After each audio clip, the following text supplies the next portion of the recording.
नमस्कार विद्यार्थी मित्रांनो, मी सीमा तुमचे सरस्वती गुरुकुल चॅनलवरती स्वागत करत आहे. आज आपण इयत्ता 9वी विषय मराठी यातील बिग 5 च्या सहवासात या स्थूल वाचनाचा आज आपण स्वाध्याय बघणार आहोत. परंतु हा स्वाध्याय सुरू करण्यापूर्वी तुम्ही या चॅनलवरती नवीन असाल किंवा तुम्ही अजूनही चॅनलला सबस्क्राईब केलेलं नसेल तर सबस्क्राईब नक्की करा, जेणेकरून येणाऱ्या सर्व व्हिडिओचे अपडेट्स तुम्हाला मिळत जातील. तर चला तर मग स्वाध्यायाला सुरुवात करूया. यामध्ये प्रश्न पहिला, केनिया पार्कमध्ये फिरण्याचे थ्रिल खालील मुद्दा विचारात घेऊन लिहा. आता या ठिकाणी उत्तर लिहूया. Game drive. उत्तर आहे जंगलाचा फेरफटका मारणे म्हणजे गेम ड्राईव्ह करणे व जंगलातील दुर्मिळ जनावरांचा शोध घेणे हे थ्रिल असते. केनियाच्या पार्कमध्ये रोज सकाळ संध्याकाळ प्रत्येकी 4-5 तास गेम ड्राईव्ह करण्याचा कार्यक्रम लेखकांनी आखला होता. पूर्ण प्रवासासाठी मॅटडोर गाड्या व 4 व्हीलर्स उपलब्ध होत्या. जंगलात फिरताना मोटारीचे छप्पर उघडण्यात येते. त्यातून जनावरांना जवळून पाहता येते व त्यांचे फोटो मनसोक्त काढता येतात. प्रत्येक मोटारीत वायरलेस सेट असतो. आणीबाणीच्या प्रसंगी त्याचा उपयोग होतो. शिवाय कुठे एखादे दुर्मिळ जनावर दिसले की तिथे पोहोचा अशा प्रकारच्या सूचनाही देता येतात.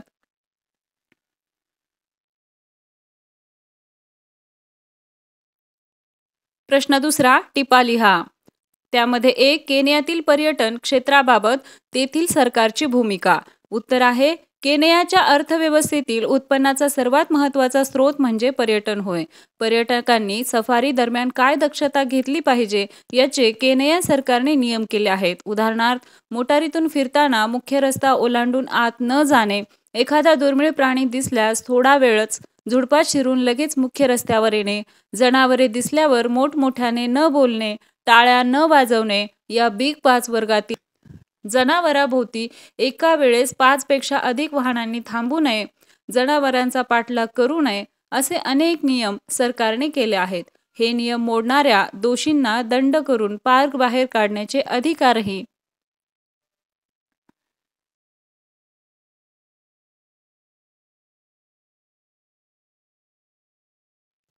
केनिया सरकारने येथील रेंजर्सना दिले आहेत. केनिया सरकार या नियमांच्या बाबतीत अतिशय दक्ष असल्यामुळे आंतरराष्ट्रीय पर्यटकांची संख्या दिवसेंदिवस वाढत आहे. दुसरा प्रश्न, बिग 5चे थोडक्यात वर्णन करा. उत्तर आहे सिंह, लेपर्ड, चित्ता, गेंडा, हत्ती व जंगली म्हैस या 5ही प्राण्यांची जमिनीवर शिकार करणे अत्यंत अवघड असून ते आकाराने मोठे असल्यामुळे त्यांना बिग 5 असे म्हणतात. सिंहांचे सुमारे 30 जणांचे कुटुंब असते. दिवसाचे 20 तास सिंह आळसावून पडलेला असतो. तो क्वचित शिकार करतो. सिंहाला जंगलात एकही शत्रू नाही. सिंहाचा एकमेव शत्रू माणूस होय. लेपर्डची शेपटी लांब व टोकापासून मध्यापर्यंत त्याच्यावर ठिपके असतात. लेपर्ड सूर्यास्ताच्या वेळी किंवा रात्री शिकार करतो. तो सावजाला ओढत झाडावर नेतो. त्याचे आयुष्य 20 वर्ष असते. त्याच्या कातडीला आंतरराष्ट्रीय बाजारपेठेत जबरदस्त मागणी आहे. चित्ता हा सर्वात अतिचपळ प्राणी आहे.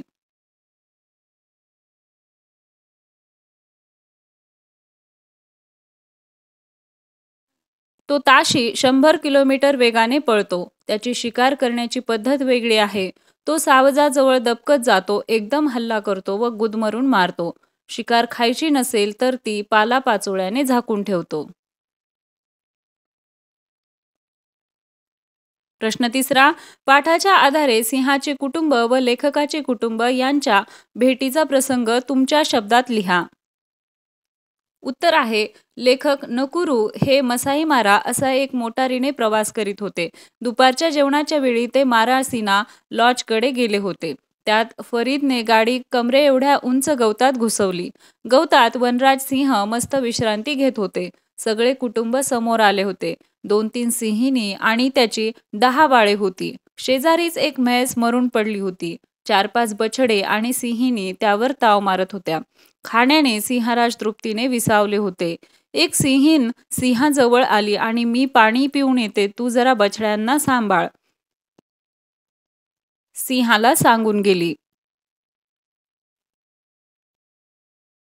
असा जणू त्यांचा संवाद झाला असावा.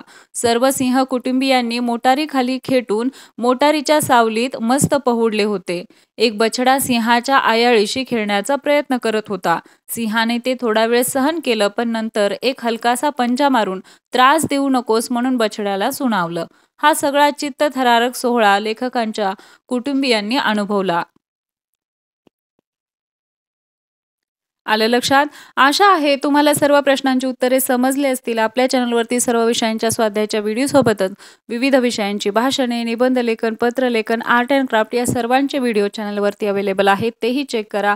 आणि त्याचबरोबर हा व्हिडिओ तुम्हाला कसा वाटला ते कमेंट करून नक्की सांगा. व्हिडिओ आवडला असेल तर व्हिडिओला लाईक करा, व्हिडिओ तुमच्या मित्रांसोबत शेअर करा आणि सर्वात महत्त्वाचं म्हणजे चॅनलला सबस्क्राईब करा. भेटूया अशाच एका नवीन व्हिडिओमध्ये. तोपर्यंत धन्यवाद.